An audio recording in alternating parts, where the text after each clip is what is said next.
can we talk about cost reduction in solar? As previous panelist here said, solar here takes 120 days to install versus 8 days in Germany.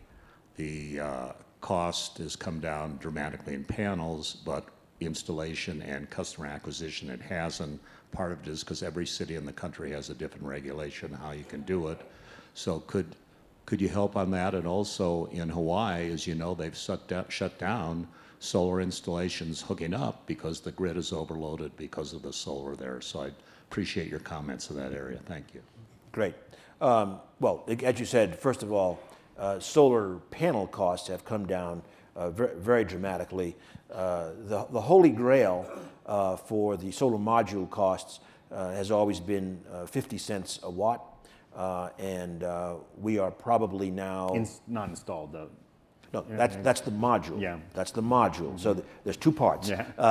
The module, about 50 cents a watt has been the goal, and we're probably now, let's call it in the 80 cents region. So, and this is dramatic from several dollars only a few years ago. However, what that means now is the long pole in the economic tent are the so-called soft costs, the installation cost, et cetera, especially for distributed generation. So a couple comments. One is, and the holy grail there is also, say, 50 cents a watt. There we're probably more in the $1.25 range right now for utility scale photovoltaics. Pretty good, but I mean, we're below $2. Mm-hmm. For residential, it's also come down enormously. It's no longer, $8 or $9 a watt. It's probably between $3 and $3.50, at least in many parts of the country. However, you put your finger right on the big challenge.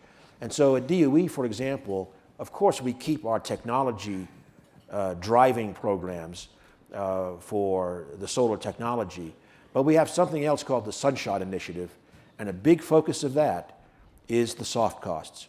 A lot of that is working with state regulators and sometimes major urban centers, but mainly state regulators, to try to get uniform best practices. You're absolutely right.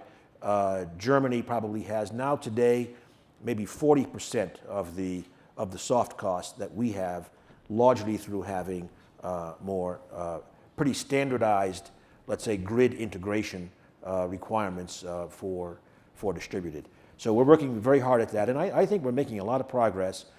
We have a ways to go. As I already mentioned, the last part of your question, there is concern about when you get to very large scale intermittent or variable renewables, like wind or solar, how do you integrate them?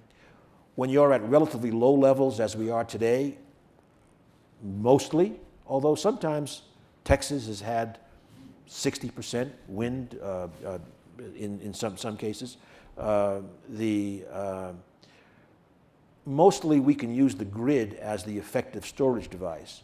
But the question is, what happens when you get 20, 30% penetration? That's why we are working on putting more intelligence into the grid, more sensors, power management, power flow management. We will need to do that at two ends of the system.